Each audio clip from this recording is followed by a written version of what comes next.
டேமேஜ்லேருந்து அரசு தரத்தில் வரக்கூடிய லாபங்கள் எதனா இருந்து கான்ட்ராக்ட் எடுத்து செஞ்சுட்டு இருக்கேன். அதெல்லாம் எதுவும் எனக்கு சரியான முறையில் கிடையில. நான் அரசியல்வாதியாக இருக்கேன், என்னை சரியான முறையில் கவனிக்கலைன்னா அந்த மூலியமாகவும் கட்சி சார்ந்த விஷயங்களாகட்டும், அரசாங்க தரப்பு மூலியமாகட்டும் உங்களுக்கு அனுகூலம் பெறக்கூடிய காலம் என்று சொன்னால் அந்த 11ஆம் இடத்துல வரக்கூடிய சுக்கிர பகவான் உங்களுக்கு யோகத்தை கொடுப்பார். அதுவும் உத்திராடம் என்று சொல்லக்கூடிய நட்சத்திரத்தில் தொடும்பொழுதெல்லாம் நல்ல முன்னேற்றத்தை காணலாம். இந்த நேரத்தில் பஞ்சமஸ்தானத்தில் அவர் சுக்கிரனுடைய பார்வை நேராக பதியறதும் இந்த காலம் உகந்த காலமாக அமைய போது இந்த சுக்கிர பயிற்சி லாட்டரி யோகம் தான். இல்லை, உழைப்புக்கேற்ற ஊதியமோ அல்லது பெரிய நல்ல ஒரு ஜாக்பாட்டோ, நம்மளுக்கு வேலை சார்ந்த விஷயத்தில் ஒரு நல்ல கூடுதல் அனுகூலமோ, ஒரு கான்ட்ராக்டுக்கு 10 கான்ட்ராக்ட் கிடைச்சாவே அதுவே ஜாக்பாட் தான். புதையல் என்று சொன்னால் என்ன, பூமியில் கிடைக்கிறது மொத்தமே புதையல் தான். அடுத்ததாக அவிட்டம் என்று சொல்லக்கூடிய செவ்வாயுடைய சாரம். இந்த வண்டி வாகனத்தெல்லாம் கொஞ்சம் பக்கரை எடுத்துங்க, பழுதாகும். அந்த பழுதெல்லாம் சரி பண்ணணும். வண்டி பழுதெல்லாம் பழுதாகலாம், அந்த பழுதெல்லாம் சரி பண்ணக்கூடிய காலத்தை கொடுப்பார். ஏன்னா நமக்கு 2ஆம் அதிபதி அந்த நேரத்தில் இப்போ பழுதாகிட்டு அப்படியே நிப்பாட்டி வச்சுட்ருக்கோன்னா, இதை இந்த நேரத்தில் சுக்கிர பகவானால் ஏற்படக்கூடிய லாபம் யாருன்னா ஒரு அமௌண்ட் நம்மளுக்கு கொடுத்து அதை சரி பண்ணி திருப்பி ஓட வைக்க போகிறோம். இந்த பதிவினை காண இருப்பது என்னென்னா, சுக்கிர பயிற்சி இந்த மாதத்தில் ஒரு 27 நாட்கள் 28 நாட்கள் சுக்கிர பயிற்சி நம்மளுக்கு நடைபெறும். இது ஒவ்வொரு ராசிக்கும் எவ்வாறு இருக்க போகிறாரு, ஏன்னா இது வரைக்கும் தனுசு ராசியில் இருந்திருந்தார். அதாவது எப்படி சொல்கிறதுன்னா, காலபுருஷ தத்துவத்துக்கு 9ஆம் இடம் என்று சொல்லக்கூடிய இடத்துல சுக்கிர பகவான் வீட்டிருந்தார். அதாவது மாறி பரிவர்த்தனை யோகம் போன பாட்டி இருக்கக்கூடிய சுக்கிர பயிற்சி இப்பொழுது 10ஆம் இடம் என்று சொல்லக்கூடிய ஜீவனஸ்தானம், காலபுருஷ தத்துவத்துக்கு ஜீவனஸ்தானம் என்று சொல்லக்கூடிய இடத்துல இடம் பெயரப் போகிறார். ஒரு 27 நாட்கள், அதாவது 4/12/2024 முதல் 30/12/2024 வரைக்கும் சுக்கிர பகவான் மகரத்தில் ஆட்சி பெற்று, அதாவது ஆட்சிக்கு இணையாக அமர்ந்திருந்து பலாபலங்களை ஒவ்வொரு ராசிக்கும் வழங்க போறார். விரிவாக பார்க்கலாம் வாருங்கள். மீன ராசிக்கு இந்த சுக்கிர பயிற்சி யோகம் தருமா தராது? ஐயா, இது வரைக்கும் 10ஆம் இடத்துல இருந்தார், இப்பொழுது 11ஆம் இடம் என்று சொல்லக்கூடிய மகர ராசிக்கு இடம் பெயர்ந்து விட்டார். அவர் நம்ம ராசிக்கு 3ஆம் அதிபதியும் நம்ம ராசிக்கான 8ஆம் அதிபதியும் அவர் தான். கம்யூனிகேஷன் அல்லது நம்மளுக்கு மடம் சார்ந்த விஷயங்களோ கடன் சார்ந்த விஷயங்களுக்கு எல்லாத்துக்கும் அதிபதி என்று சொன்னால் சுக்கிர. திருமணத்துக்கான அமைப்பை தருபவரும் சுக்கிர பகவான் தான். மனதில் இருந்து வந்த தேக்கமான நிலைமையிலிருந்து நாம் மாறணும் கொல்லணும் அப்படின்னு நினைக்கிறவங்களுக்கெல்லாம் இது கூடுதல் பலாபலனை தரப்போது. ஒவ்வொரு நட்சத்திரத்தை தொடும் பொழுதெல்லாம் இப்போ அந்த அமைப்பெல்லாம் கிடைக்க போகுது. மீனராசிக்கு இருக்கின்ற பிரச்சனையை தடுத்து நிறுத்திருக்க அளவுக்கு இந்த சுக்கிர பகவான் இந்த 27 நாட்களை நம்மளுக்கு தடையில்லாமல் செல்வங்களை தரப்புறார். உத்திராடம் என்று சொல்லக்கூடிய நட்சத்திரத்தை தொடும் பொழுதெல்லாம், ஏன்னா அவர் அமர்ந்திருக்க போகிற இடம் இது வரைக்கும் 10ஆம் இடத்துல இருந்தார், இப்போ 11ஆம் இடம் என்று சொல்லக்கூடிய லாபஸ்தானத்தில் இருக்கார். ஏற்கனவே நேராக செவ்வாய் பகவான் அங்கிருந்து பார்வை பரிவர்த்தனை யோகம் பெற்றுருக்காங்க. நீச்சத்தில் நம்ம ராசிக்கு 2ஆம் அதிபதி தொழில் ஸ்தானாதிபதி என்று சொல்லக்கூடிய வேலை சார்ந்த விஷயத்தில் இருந்தவங்கலாம் அந்த இடத்தினுடைய அமைப்பு எல்லாமே இப்பொழுது நல்ல ஃபில்லப் வரப்போகுது. ஏன்னா கிரகத்தினுடைய பார்வை பரிவர்த்தனை யோகம் பெறுவதால் செவ்வாய்க்கும் அவர் நீச்சகத்திலிருந்து பார்வை பெறுகிறாரு. அதனால் இது வரைக்கும் இழந்து வந்த வேலை சார்ந்த விஷயத்தில் இருந்து வந்த பிரச்சனை உத்திராடம் நட்சத்திரத்தை தொடும் பொழுதெல்லாம், வேலையாகட்டும் தொழிலாகட்டும், நான் பிஸ்னஸ் பண்ணிட்டு இருக்கேன் ரொம்ப டேமேஜாக இருக்குதுன்னா இந்த 27 நாட்கள் ஓரளவுக்கு டேமேஜிலிருந்து நாம் மீட்டெடுக்கலாம்.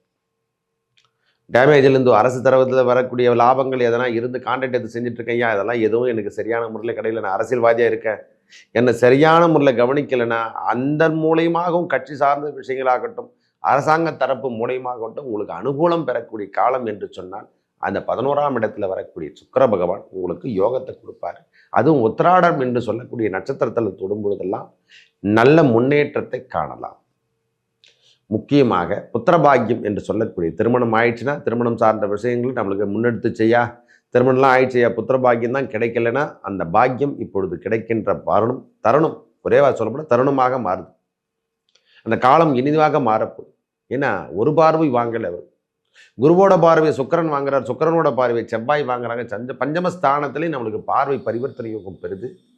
நல்ல முன்னேற்றம். 7ஆம் இடத்திற்கு அந்த பார்வைக்கான அமைப்பு என்று சொல்லக்கூடிய அமைப்பு. கிரகங்கள் நல்ல இடத்துல அமர்ந்திருந்தால் இது யோகம் என்று சொன்னாங்க. கிரகங்கள் நல்ல இடத்துல அமர்ந்திருந்தால் யோகமாக மாறுமா. திடீர் ஒரு நம்மளுக்கு வெளியூர்லேருந்தோ வெளிநாட்டிலேருந்தோ நம்மளுக்கு தேவைக்கேற்றாறு போல் இந்த மாதம் ஓரளவுக்கு நமக்கு 27 நாட்கள் ஓரளவுக்கு நல்ல உன்னதமாக இந்த சுக்கிர பகவானால கூடுதல் அனுகூலத்தை பெற போகிறோம். ஐயா இதுக்கு பரவாயில்லை சாமி. அதாவது கடனாடும் கடன் பிரச்சனையாகட்டும், இந்த உத்திராட நட்சத்திரம் கடக்கிற வரைக்கும் ஒரு 9 நாட்கள் மட்டும் தடுத்து நிறுத்துற அளவுக்கு நல்ல செல்வத்தை கொடுத்துனே இருப்பார். வேலையில் இருந்து வந்த பிரச்சனையும் விலகும்.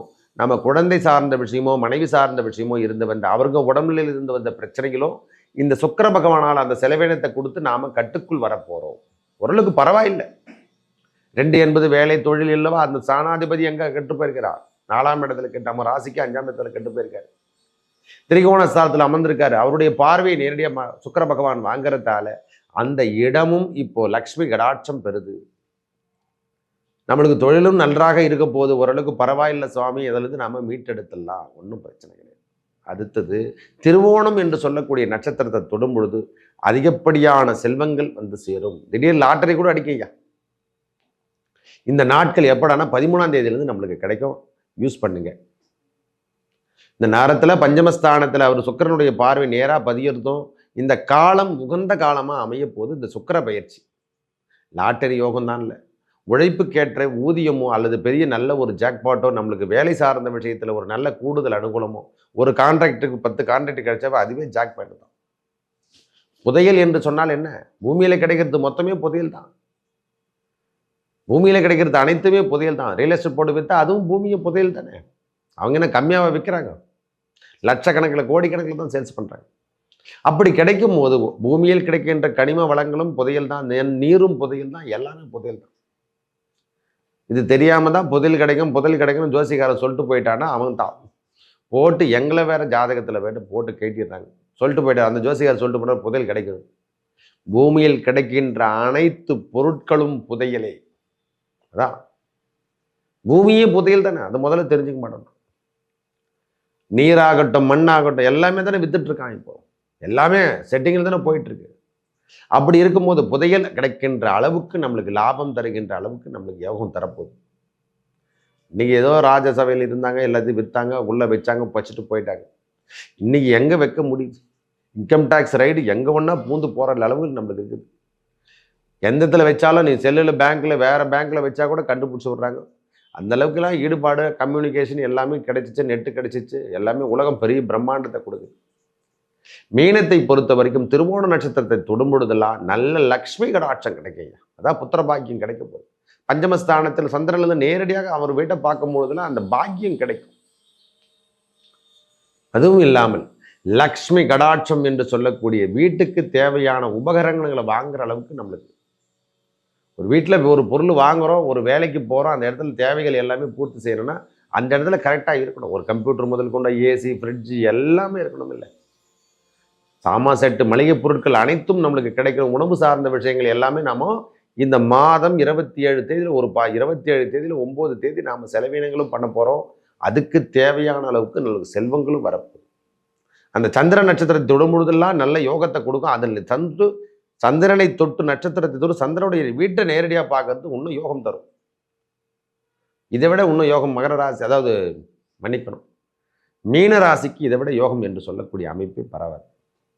இந்த மகர ராசியில் இருக்கக்கூடிய சுக்கிர பகவான் இந்த நீர் என்று சொல்லக்கூடிய சந்திரனுடைய நட்சத்திரத்தை தொடும் பொழுதெல்லாம் காதல் உறவுகள் அதிகரிக்கும். அதில் மட்டும் கொஞ்சம் அக்கறை எடுத்துங்க. ஏன்னா 11 காதல் வந்து அதை சுக்கிர பகவான் வந்தாவே காதல் சமாச்சாரம் கொஞ்சம் கைகூடக்கூடிய காலம்தான். மனமெல்லாம் கொஞ்சம் ஒன்றுபடாது. அதில் மட்டும் சற்று கவனத்தை எடுத்துக்கொள்ளுங்கள். திருமணங்களும் நம்மளுக்கு நிச்சயதார்த்தம் என்று சொல்லக்கூடிய அளவுக்கு நம்ம அதாவது போக்குவரத்து என்று சொல்கிறோம் இல்லை, ஆண் வீடு, அது பெண் வீட்டுக்கார் ஆண் வீட்டுக்கார் போகிறதுக்கும், மாப்பிள்ளை வீட்டுக்கார் மணமகள் வீட்டுக்கு வர்றதுக்கும் இதெல்லாம் வந்து பொருத்தங்கள் என்று சொல்கிறோம் இல்லை. இந்த மாதிரி தகவல் தொடர்புகளாக நம்மளுக்கு இப்போ பரிமாற்றம் ஏற்பட போகுது. ஏன்னா அடுத்து வரக்கூடிய 7.5 சனி என்று சொல்லக்கூடிய ஜென்ம சனியை கடக்கும் பொழுதெல்லாம் திருமண பாக்கியம் எல்லாம் கொடுத்துருவார். அதுக்கான ஆரம்பம் இதெல்லாம் ஆரம்ப கருத்தாவே தான். இந்த காலம் எல்லாம் உகந்த காலமாக உங்களுக்கு மீனராசிக்காரங்க ஒரு சின்ன சின்ன பிரச்சனைகள் இருந்தாலும், கடன் பிரச்சனை, நோய் பிரச்சனை எதுவாக இருந்தாலும், கணவன் மனைவிக்குள் கருத்து வேறுபாடு இருந்து டைவர்ஸ் வரைக்கும் போயிட்டு, இல்லை டைவர்ஸே பண்ணலாம், அவங்க அம்மா வீட்டுக்கு போயிட்டாங்க அப்படின்னு நினைக்கிறவங்களுக்கெல்லாம் திரும்பவும் அந்த மனைவி என்று சொல்லக்கூடிய சுக்கிர பகவான் திருப்பி அவங்க மைண்டில் வேலை செய்யும். நாம தான் ஏதோ தவறாக பண்ணிட்டோமோ, திருப்பி அவர்கிட்ட ஐயா கிட்ட பேசினா சரியாயிடுமோ அப்படின்ற எண்ணம் எல்லாம் உருவாகும். ஐயா திருமணம் ஆயிடுச்சு, ஒரு ஆளுக்கு திருமணம் ஆயிடுச்சு, ஒரு 5 வருஷம் ஆயிடுச்சுன்னா அவங்க குடும்பத்தில் முதல்ல மழலை செல்வம் கேட்கணும், அந்த சத்தங்கள் கேட்கணும், அவங்களுடைய மழையிலுடைய அழுகுறல் கேட்கணும். அதை கேட்டுட்டாவே இவங்களுக்கான வேலைகள் என்னன்னா அந்த குழந்தைகளை கவனிக்கின்ற வேலைகளை மாறிடும். அவங்கள சரி பண்ணி அந்த குழந்தைய 1 வருஷம் 2 வருஷம் வரைக்கும் குழந்தைகளை பராமரித்து அப்புறம் ஸ்கூல் அனுப்புறது இதெல்லாம் வந்து என்ன ஆச்சுன்னா அவங்களுடைய அக்கறைகள் அனைத்தும் குழந்தை மீது திணிக்கப்படும். அப்போ கணவன் மனைவிக்கு மேலே இருந்தது பாரு, அவங்க 2 பேர் அக்கறை எங்கன்னா குழந்தை மேலே தான் இருக்கும். நம்ம செல்வத்தை நம்ம தான் வளர்க்கணும். இதுக்குத்தான் இன்றியமையாமல் நம்ம என்ன பார்ப்போம், ஜோசிகார்கிட்ட போனால் முதல் கேள்வி கேட்கறது எதுக்குன்னா குழந்தை பேரு. உங்களுக்கு திருமணம் பண்ணி வச்சா குழந்தை பேர் கிடைக்குமா? ஒருத்தர் கேட்குறாரு 6 மாதத்துலேயே குழந்தை பிறந்துருமான்னு கேட்குறாரு. அது மாதிரி ஆள்லாம் இருக்கிறாங்க.